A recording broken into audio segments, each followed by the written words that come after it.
say? Om Namah Shivaya. Good job. Om Namah Shivaya. Om Namah Shivaya. So आज मी करणार आहे साबुदाणा वडा फराळासाठी. Mama, pen hi mama.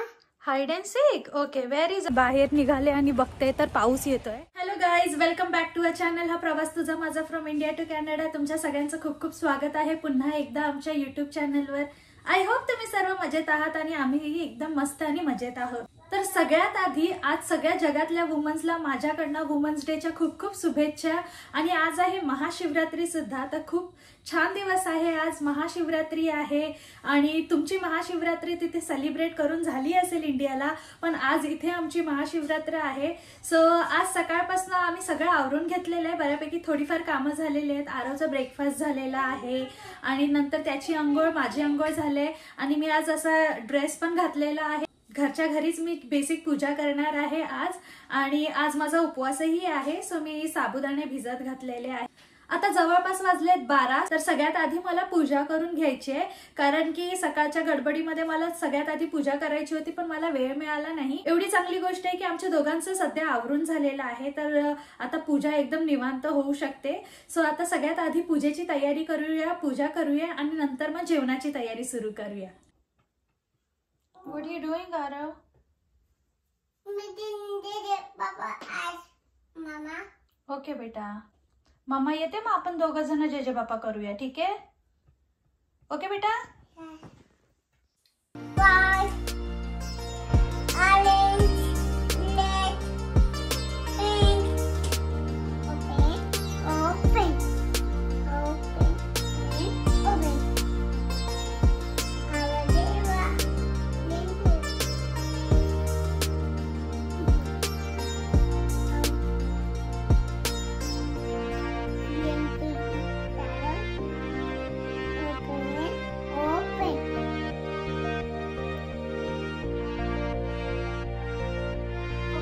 Aarav आहे तो रांगोळी सोबत खेळतोय आणि माझी रांगोळी काढून झालेली आहे सध्या.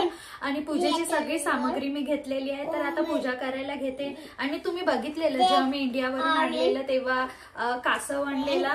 सो आज हे पण मंदिरात ठेवणार आहे मी. खूप दिवस झाले ओपन करायचा होता बॉक्स, पण राहून जात होता, तर म्हटलं आज ठेवूया कासव मंदिरामध्ये. सो मी ते पण केलेलं आहे. बाकीची पूजेची काय काय तयारी केली तेही तुम्हाला दाखवते.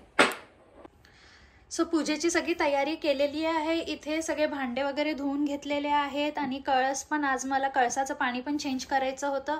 सो कळस पण धुवून घेतलेला आहे. पंचामृत घेतलेलं आहे, पाणी घेतलेलं आहे अभिषेकासाठी आणि फुलं घेतलेले आहेत, हळदी कुंकू, सगळी पूजेची तयारी करून ठेवली आहे. सो चला आता पूजा करायला घेऊया. आणि आरव सुद्धा इथेच बसणार आहे पूजा होईपर्यंत, कारण की पूजा जेव्हाही घरात पूजा असते ना त्यावेळेस आरव हलतच नाही. त्याला इथे खूप आवडतं आणि तो सगळं ऑब्झर्व करत असतो की मम्मा काय करतेय, कसं करते. सो त्याला खूप आवडतं. आणि तुम्ही बघितलं आता तो रांगोळी बरोबर खेळतोय, त्याचं कंटिन्यू चालू आहे आता. तर चला आता आपण आधी सगळ्यात आधी पूजा करून घेऊया, कारण की उशीर होतोय.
आजची पूजा खूप छान झाली, एकदम व्यवस्थित झाली आणि आरवने सुद्धा माझ्या सोबत पूजा केली, ते बघून मला खूप आनंद झाला। आपली पूजा तर झाली, आता काहीतरी फराळाची तयारी करायची आहे मला, तर मी रात्रीच साबुदाणे भिजत ठेवले होते। सो आज मी करणार आहे साबुदाणा वडा फराळासाठी, तर चला त्याची पण तयारी सुरू करूया। साबुदाणे रात्रीच भिजत घातलेले म्हणून खूपच छान भिजले। आधी विचार केलेला साबुदाण्याची खिचडी बनवेन म्हणून, पण साबुदाण्याची खिचडी गरम गरम बनवली तरच खायला आवडते आणि आज घरात फक्त माझा उपवास आहे, महाशिवरात्रीचा अवधूतचा उपवास नाहीये, त्यामुळे मग मी विचार केला साबुदाणा वडे बनवते, म्हणजे कसं बॅटर बनवून ठेवलं तर संध्याकाळी गरम गरम वडे बनवता येतात आणि पटकन गरम गरम एन्जॉय करता येतं।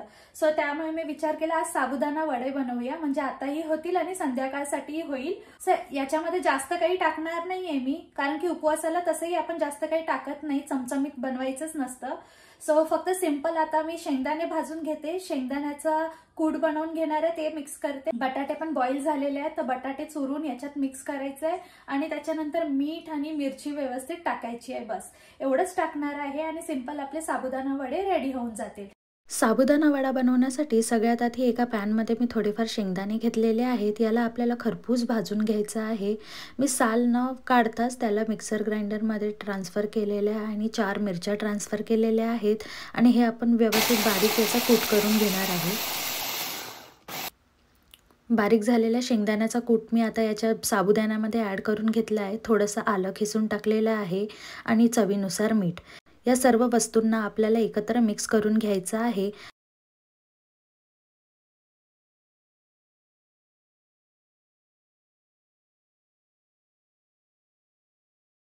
आणि तुम्ही इथे बघू शकता आपलं बॅटर एकदम छान व्यवस्थित रेडी झालेलं आहे, मिक्स झालेलं आहे। तर याचे मी छोटे छोटे गोळे करून घेतलेले आहेत आणि त्याची व्यवस्थित वडे बनवून घेणार आहे। इथे साईडला तेल पण गरम झालेलं आहे, तर चला आता तेलात तळून घेऊया साबुदाणा वडे। गॅसची फ्लेम एकदम मीडियमवर ठेवलेली आहे, कारण की आपले वडे आतपर्यंत शिजले पाहिजे, म्हणून मीडियम फ्लेमवर आपल्याला व्यवस्थित याला तळून घ्यायचं आहे। आणि तुम्ही बघू शकता याला खूप सुंदर असा गोल्डन रंग आलेला आहे, म्हणजे आता हे रेडी झालेले आहेत। तर चला आता याला पेपर टॉवेलवर ट्रान्सफर करून घेऊया। आणि इथे मी दुसरी बॅच पण तळायला घेतलेली आहे। उपवासासाठी सगळ्यांचे आवडते साबुदाणा वडे खायला एकदम रेडी झालेले आहेत आणि एकदम क्रिस्पी झालेले आहेत। तर चला सर्व करून घेते आणि बघू शकता इथे तुम्ही की मी नैवेद्य पण काढलेला आहे देवाला, तर चला नैवेद्य दाखवून देऊया।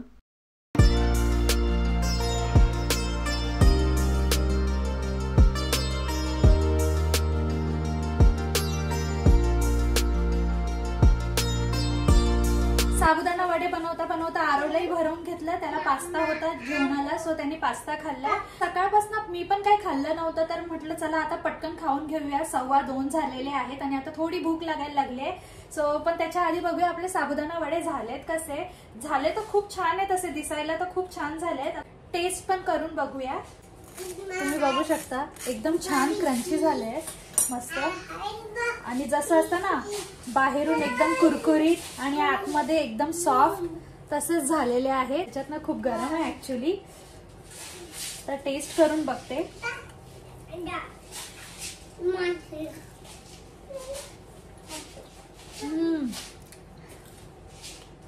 खूप छान झाले, खूप छान झाले। Aarav, do you like sabudana vada? या आरवला पण आवडला साबुदाणा वडा। आरव, ये आवडला ना तुला vada? Yash hide and seek. Okay, where is Aarav, where is Aarav? 1 2 3 peekaboo. तर आता वाजले आहेत दुपारचे 3:15, हो 3:15च झाले आहेत आता। आणि आरव नेमकाच झोपलाय, आता त्याला नेमकं झोपवून आले मी आणि थोड्या वेळातच मला क्लासला जायचंय। तर मी रिसेंटलीच ड्रायव्हिंग क्लासेस स्टार्ट केलेले, म्हणजे ना खूप गॅप पडला मोठा आणि त्याच्यानंतर मी त्यावेळेस कंटिन्यू करता नाही आलं मला आणि त्याच्यानंतर आता मी पुन्हा स्टार्ट करते। तर आज माझा ड्रायव्हिंग क्लास आहे, तर थोड्या वेळातच मला ड्रायव्हिंग क्लासला पण जायचं आहे। तर 3:30 पावणे 4ला असेल, तर अजून माझ्याकडे 15-20 मिनिटं आहेत, तर म्हटलं की तुमच्याशी पण बोलून घेऊ थोडा वेळ। सो मी म्हणजे मी लहान होते ना, तर तेव्हापासून मी कधीच सायकल चालवली नाही. त्याच्यानंतर मोठी झाले तर माझे भावंड आहेत, भाऊ आणि बहीण, त्यांना स्कूटी चालवायला येते, बाईक चालवता येते, सायकल चालवता येते, गाडी चालवता येते, 4 व्हीलर चालवता येते.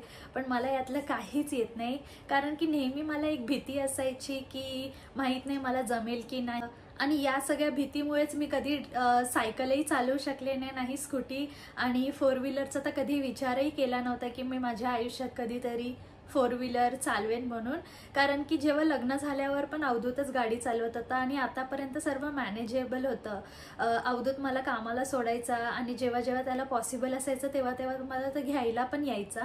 मी इव्हनिंगला कामाला जाते, त्यामुळे मला रात्रीचं यावं लागतं. सो रात्रीचा असा काही प्रॉब्लेम तर नाही आहे, बस सर्व्हिसेस आहे, ट्रेन्स आहेत अवेलेबल, तर आपण येऊ शकतो. पण थंड खूप असतं ना वातावरण, त्यामुळे कधीतरी असं वाटतं की पटकन गाडीत बसावं, घरी जावं. बस ट्रेनने ना थोडा वेळच लागतो घरी यायला. कॅनडाला आल्याच्या नंतरच मला कळलं की ड्रायव्हिंग येणं खूप खूप खूप गरजेचं आहे. कारण की घराच्या जवळ असं काहीच नसतं की पटकन दूध आणायला गेलो आणि 2 मिनिटात दूध घेऊन आलो, भाजीपाला आणायचा आहे तर पटकन खाली गेलो घेऊन आलो, असं इतकं जवळ नाहीये. इकडचं जवळचं वॉलमार्ट पण आम्हाला जवळपास 10 ते 12 मिनिटं ड्राईव्ह करूनच जावं लागतं. असं छोट्या छोट्या गोष्टी कधी काही लागणाऱ्या असल्या ना, तर मग मला त्याच्यासाठी अवधूतवर डिपेंड राहावं लागतं की अवधूत आल्याच्या नंतर मग जाऊ आणि घेऊन येऊ म्हणून. सो असं खूप म्हणजे अडचणी येतातच डेली लाईफमध्ये. सो त्यामुळे मी डिसाईड केलं की मी ड्रायव्हिंग शिकू. तर मी गेल्या वर्षी जूनमध्ये मी माझी परीक्षा दिलेली आणि त्याच्यात मी क्लिअर केलं आणि मला लर्निंग लायसन्स मिळालं. पण खूप दिवस मग मी काही प्रॅक्टिस नाही केली किंवा प्रयत्नही नाही केले. सो मी स्टार्ट केलं आणि मग त्याच्यानंतर खूप मोठा गॅप झाला, तर मला कंटिन्यू करता नाही आलं. सो आता मी पुन्हा कंटिन्यू करते आणि ड्रायव्हिंग शिकून घेणार आहे मी. आणि हे सगळं शेअर करण्यामागचा उद्देश एवढाच की जर तुम्ही इथे यायचा प्रयत्न पण करत असाल तर तुम्हाला ड्रायव्हिंग येणं खूप गरजेचं आहे. सो या सगळ्यात छोट्या मोठ्या गोष्टीसाठी गाडी येणं खूप गरजेचं आहे आणि ते मला कॅनडाला येऊन कळालं. त्याच्या आधीपर्यंत मी स्वतःही कधी प्रयत्न केला नाही. सो निघाले आता मी ड्रायव्हिंग क्लासला आणि बाहेर निघाले आणि बघते तर पाऊस येतोय आणि आरव झोपला आणि अवधूत पण आला, इथे बाहेरच आहे म्हणून मी बाहेर आले. जाते आणि नंतर मग 1 तासानंतर भेटते तुम्हाला. रस्त्याच्या पलीकडे तिथे ड्रायव्हिंग इन्स्ट्रक्टर माझी वाट बघतायत, तर चला जाऊया. हॅलो मित्रांनो, सो मी आत्ताच आले थोड्या वेळा आधी ड्रायव्हिंग क्लासेसवरून आणि आता आम्ही चाललोय आरवसाठी डे केअर बघायला. 8 मिनिटं ड्राईव्ह आहे इथून, सो घरापासून. तर आम्ही चाललोय आता डे केअर बघून येतो आरवला. सो हे जे डे केअर आहे ना आरवचं, हे 3 to 5 years साठी आहे. लकीली मला एक स्पॉट मिळाला त्याच्यासाठी. सो आम्ही जातोय, बघतो आधी, कारण की डे केअर फायनल करायच्या आधी मला एकदा बघून घ्यायचंय. जर मला आवडलं मला आणि अवधूतला, तर मग आम्ही फायनल रजिस्ट्रेशन फॉर्म घेऊन येऊ आणि त्याची सीट बुक करून ठेवू. सो हे 3 to 5 years साठी. आरू अजूनही 2 वर्षाचाच आहे, तर अजून 1 वर्ष आहे त्याच्यासाठी. पण आज जाऊन बघून येतो आधी आणि जर आवडलं तर मग रजिस्ट्रेशन फॉर्म पण घेऊन येऊया त्याच्यात. तुम्हा सगळ्यांना माझ्याकडून जागतिक महिला दिनाच्या खूप खूप शुभेच्छा आणि तुम्हा सगळ्यांना महाशिवरात्रीच्या पण खूप खूप शुभेच्छा. ओम नमः शिवाय. सो आता झाले संध्याकाळचे 6:15 आणि आम्ही नेमकंच आलो. 5 मिनिटं झाले असतील घरी येऊन आणि गेलो, बघितलं, सगळं ओके होतं, छान होतं, आवडलं, मला सुद्धा आवडलं आणि अवधूतलाही आवडलं डे केअर. सो आता संध्याकाळ झाले, आता संध्याकाळचं जेवण बनवायला घेते. तर फक्त अवधूतसाठी जेवण बनवायचं आहे, तर मग सिंपल डाळ भात बनवते, म्हणजे अवधूत आणि आरव दोघांना होऊन जाईल. बस असं सिंपलच मेन्यू ठरवलाय आता तरी, कारण की उद्या सॅटर्डे उपवास सोडताना मला पूर्ण जेवण बनवावंच लागेल. डाळ भात, भाजी, चपाती, काहीतरी गोड बनवावं लागेल, देवाला नैवेद्य चढवेन आणि नंतर मग मी माझा उपवास सोडेन. सो आजचा दिवस ओव्हरऑल संपला. थोडा हेक्टिकच होता, सकाळपासून इथे जा तिथे जा, पण ओव्हरऑल सगळी कामं झालेत. तर चला आता आजचा व्लॉग मी इथेच संपवते. मित्रांनो, आपण लवकर भेटूया नवीन व्लॉग मध्ये. तोपर्यंत या व्लॉगला खूप लाईक करा, शेअर करा आणि सबस्क्राईब केले नसेल तर प्लीज सबस्क्राईब करा. So see you next time. Bye bye.